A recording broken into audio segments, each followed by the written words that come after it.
Hey semuanya, kembali lagi di Suara Misteri.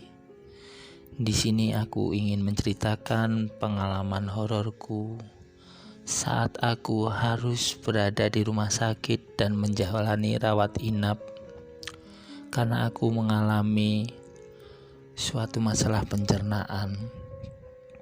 Aku masuk rumah sakit sekitar jam 10 pagi. Dan waktu itu aku divonis harus operasi sore itu juga. Dan akhirnya aku dioperasi sore sekitar jam 4. Singkat cerita, setelah menjalani operasi itu, aku dikirim ke kamar karena kondisi keuanganku yang cukup kurang saat itu. Aku harus menjalani rawat inap di kelas ekonomi, dan dari situ aku mengalami peristiwa-peristiwa horor. Aku akan menceritakan peristiwa hororku yang pertama. Di malam pertama aku menginap di rumah sakit.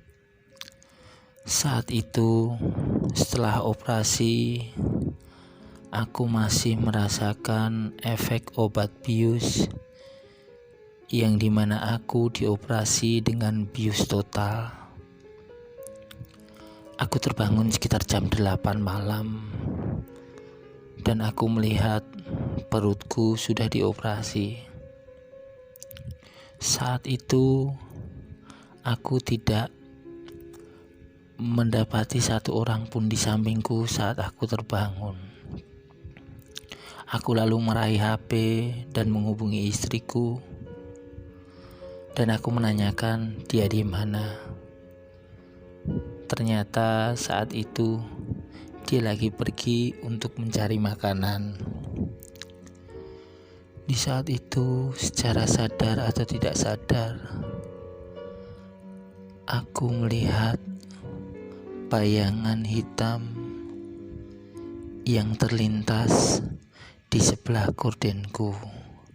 Saat itu aku belum tahu aku di mana, di ruang sebelah mana, karena beberapa ruangan hanya ditutupi gorden saja. Dan di situ aku tahu bahwa hanya ada beberapa yang dirawat juga satu ruangan denganku, akan tetapi hanya ditutupi gorden. Aku mengira bayangan itu hanyalah bayangan orang yang menjenguk. Akan tetapi saat aku mulai agak tersadar kembali, aku melihat bayangan itu tepat berdiri ditutupi gorden. Aku berpikir biasa saja, tapi saat itu juga di dalam keadaan agak tidak sadar, aku merasa sesosok bayangan yang ada di balik gorden itu berkata kepadaku, "Sudah enakan, Mas." Aku hanya bisa menjawab, "Lumayan, tapi agak pusing karena mungkin ini obat bius tadi. Dibanyakin istirahat dulu, Mas. Jangan makan yang keras-keras dulu." Dari balik gorden itu, suara itu begitu jelas sekali. Akan tetapi aku tidak berpikir sama sekali. Entah itu suster atau perawat laki-laki yang sedang menanyakan keadaanku. Tetapi setelah selang beberapa waktu, istriku datang. Dan ketika istriku datang, dia menyingkap gorden yang dimana tadi ada sosok bayangan di balik gorden itu. Dan aku terkaget. Ternyata di balik gorden itu hanyalah jendela dan tidak ada sekat sekecil apapun untuk orang dapat berdiri di situ. Aku mulai agak panik. Aku bertanya kepada istriku, "Lah, Mam, sebelah itu hanya jendela." "Iya, jendela," jawab istriku. "Lah, tadi aku lihat orang di situ nanyain aku, bapak perawatnya kali." Tapi istriku berkata, "Ya nggak mungkin, ini aja nggak bisa dilewati orang kok." Terus entah aku kaget sekali. Entah karena obat tidur atau efek dari obat yang diberikan kepadaku lewat infus, aku mulai merasa kantuk kembali. Dan istriku saat itu hanya menemaniku sambil memijat kakiku. Selang beberapa waktu, aku terbangun ketika tepat jam 12:30 malam.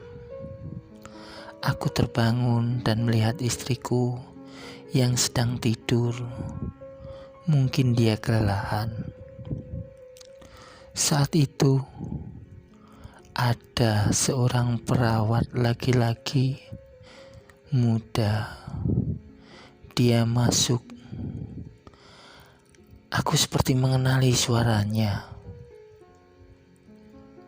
Perawat itu berjalan sambil membawa catatan, dan perawat itu bertanya kepadaku di mana aku saat itu tepat saat aku bangun tidur.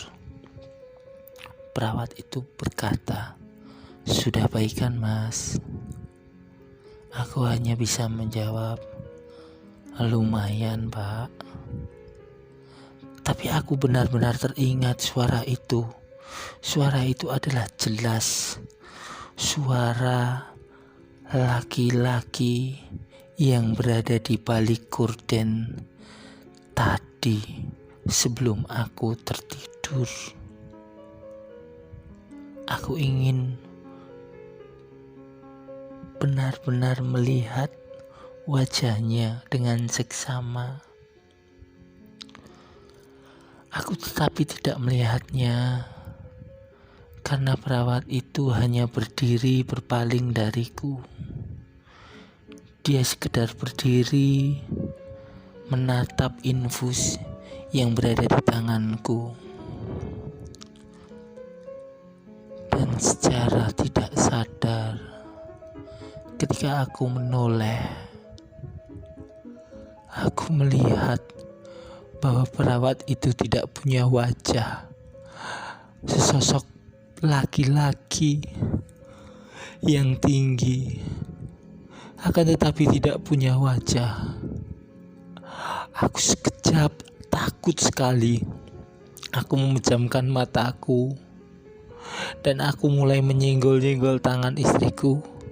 Mam bangun, Mam bangun." Seketika itu juga istriku bangun yang ketiduran di sampingku. "Kenapa, Pak? Ini di belakang Pak perawatnya." "Lah, perawat siapa, Pak?" Ketika aku menengok, perawat itu sudah tidak ada. Aku yakin tidak hanya berselang beberapa detik, hanya 2 detik. Ketika aku berpaling muka, perawat itu masih ada. Dan aku tidak mendengarkan suara gorden yang tersingkap ketika ada orang lewat. Aku bingung. Siapa yang aku lihat tadi? Perawat yang tanpa muka itu. Wajahnya benar-benar tidak ada muka, tidak ada mata, tidak ada hidung, dan tidak ada mulutnya. Akan tetapi kenapa bisa berbicara? Saat itu aku coba ditenangkan oleh istriku. Mungkin aku hanya berhalusinasi karena efek obat bius tadi. Setelah itu aku mulai memejamkan mata. Istriku kembali tidur karena mungkin dia lelah sekali. Tetapi aku berusaha memejamkan mata ini, tidak bisa sama sekali. Dan ketika aku ingin memejamkan mata lebih lagi, aku merasa ada yang menyentuh kakiku. Tapi itu siapa? Padahal istriku tidur di sampingku, di kursi tepat di bahuku. Ketika aku membuka mataku untuk melihat siapa yang menjamah kakiku, aku tersontak kaget. Laki-laki itu yang tanpa wajah sedang berdiri tepat di hadapanku dan memegang kakiku, dan dia berkata, "Jangan takut, Pak. Aku hanya ingin merawat." Aku sudah tidak kuat, lalu aku memejamkan mata, terus memejamkan mata. Aku tutup kepalaku dengan bantal karena aku tidak ingin melihat itu. Aku goyangkan kakiku supaya sentuhan tangannya pergi. Dan selang beberapa waktu, karena mungkin kelelahan dan efek dari obat yang diberikan, aku tertidur hingga bangun pagi harinya. Inilah pengalaman hororku di malam pertama aku dirawat inap di rumah sakit. Selanjutnya akan kuceritakan pengalaman horor yang lebih menyeramkan sekali, di mana itu benar-benar menyeramkan, dan aku yakin bahwa benar-benar rumah sakit itu rumah sakit angker. Sekian ceritaku, kembali lagi nanti di bagian selanjutnya. Di malam kedua aku dirawat di rumah sakit.